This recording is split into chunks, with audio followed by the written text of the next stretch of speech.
Welcome to the Twisted Tea Best Post-Race Show ever. Speaking of that, maybe one of these coolers has a Twisted Tea in it. This is Steve Mathis. I'm Jason Wygant. We had a horrible post-race show, the worst ever, from Charlotte. We're going to try to make it better here. Look, Steve, I was waiting for you to fire at me, the playoff shill guy, about how boring the racing was on its way to being tonight.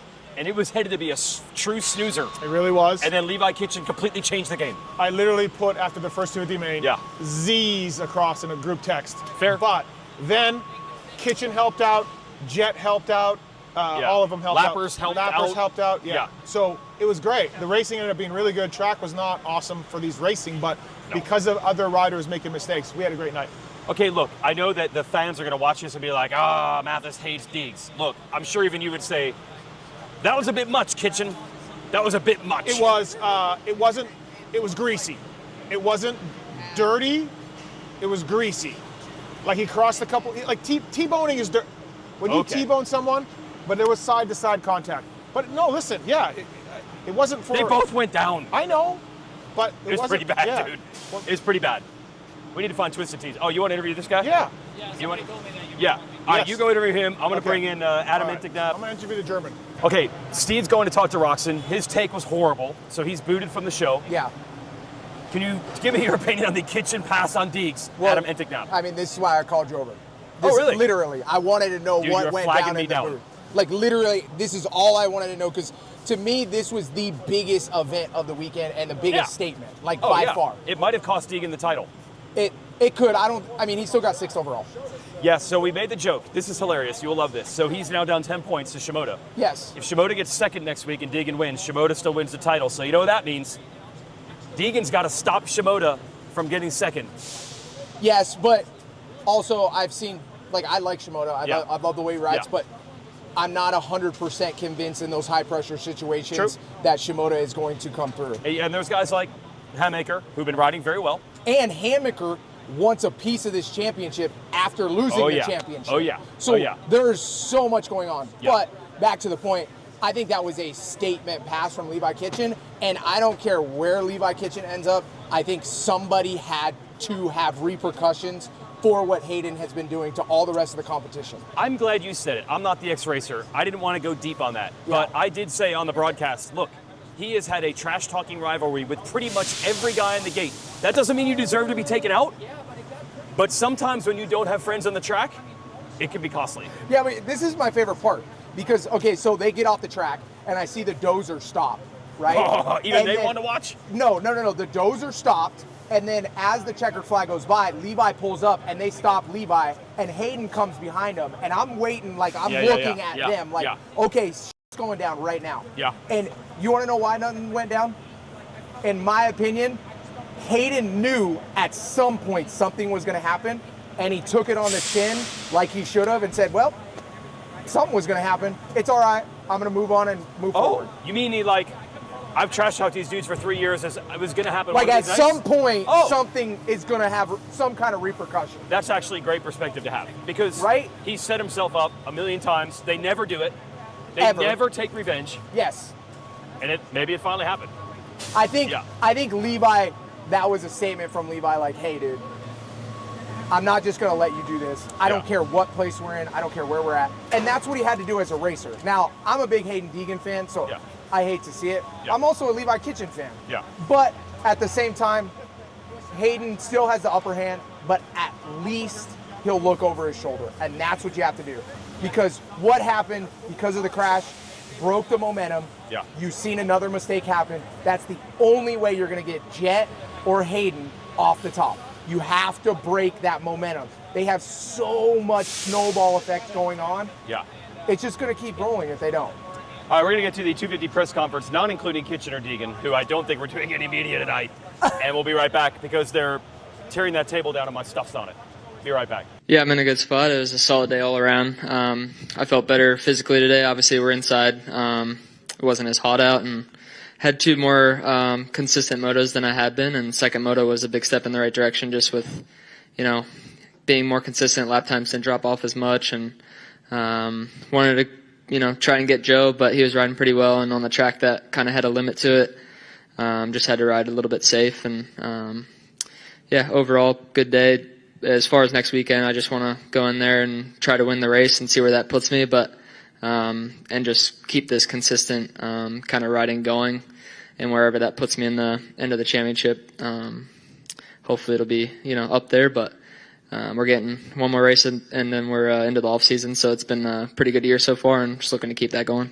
Yeah, I feel like in the first moto I had a terrible start, and I was just quite a bit more aggressive than everybody else. I felt like last weekend I really struggled not being aggressive enough and just didn't make my way forward.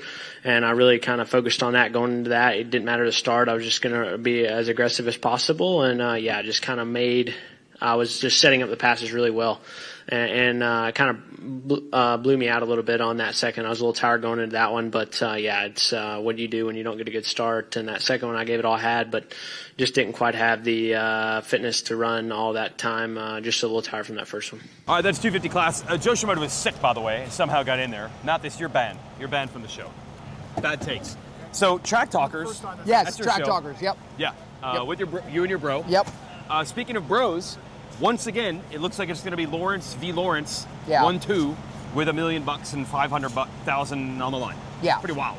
And I talked about this a little bit in the press conference, and I've ridden with my brother my entire life. Yeah. And I know so many things about my brother that nobody else knows, Yeah. and the little things on when he's going to fold, when he's going to crack, when he's going to crash, when he's going to go fast, all those things. And they talked about it a little bit in the press conference. Like, I know how to push his buttons. I know how to go fast. I think if Hunter can get over this hurdle, he will be able to win a championship next year. But do Yes. I think he can get over that hurdle? Dude, when you get beat day after day after day after day, and your brother knows how to beat you Yeah. day after day, the hardest thing is to break somebody that knows how to break you. And just one of the best riders, talent-wise, ever. Let's be honest. I'm not saying he's greatest of all time. We got a long way to go for that, but Yeah. riding skill, speed-wise, Dude, Jet's you don't hard to have beat. you don't have to walk around it.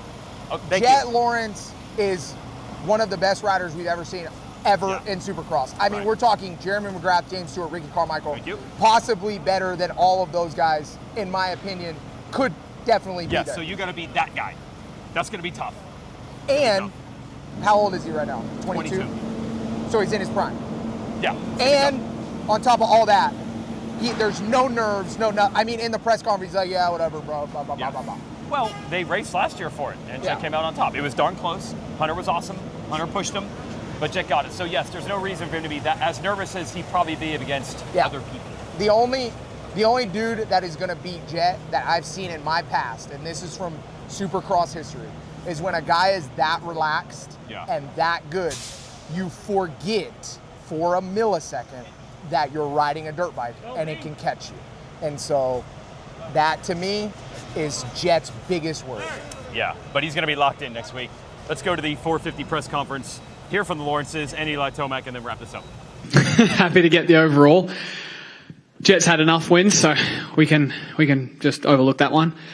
But yeah, it was good. The week actually got off to a pretty weird Thursday night dinner at a local restaurant that was just the most weirdest experience ever. So it was good to turn it out, finish on a good high note. Well, I mean, I wish I was within, 9 points. Then I think the torpedoes would really come out. But yeah, you never know. It's Vegas. You roll the dice, see what happens, and we've got a big prize on the line. But unfortunately for me, I'm not within that 9. So, but like I said, never know what happens. Not sure really. Just after doing it more and more and kind of realizing roll sucked for me and I couldn't do it good. So it kind of started to get a kicker halfway through that you could kind of, on a 450, it really helps with the torque a lot. So I was able to get it clean in the first moto a lot when there was no one in front of me. But then that second moto is a little more difficult because kind of the rut was a little different. It didn't hook back as much like the first one. The first one kind of, you came out pretty straight, where this one you're still kind of turning off of it. So it would make it really more difficult, and obviously with a paddle tire as well, it doesn't help. So I was able to get those few times, but I just kept, there's other times I was framing it and almost losing time. So it's kind of just like, all right, I just got to eat my medicine and kind of just get roll as best as I can. All right, we're just about done. Thanks to Twisted Tea, real brewed iced tea with a kick for ages 21 and up only. We're barely over that ourselves. Barely. You gonna be there next week? You gotta Absolutely. make it. You gotta make it. Come on, it's the finale. Yeah. So on the post-race show I did with RC and Stu, which you can watch on SMX Insider on Thursday, maybe not as good a show as Track Talkers, but close. Yep. We joked that if Deegan has to put Shimoda on the ground, that's on Kitchen. That's where we're at.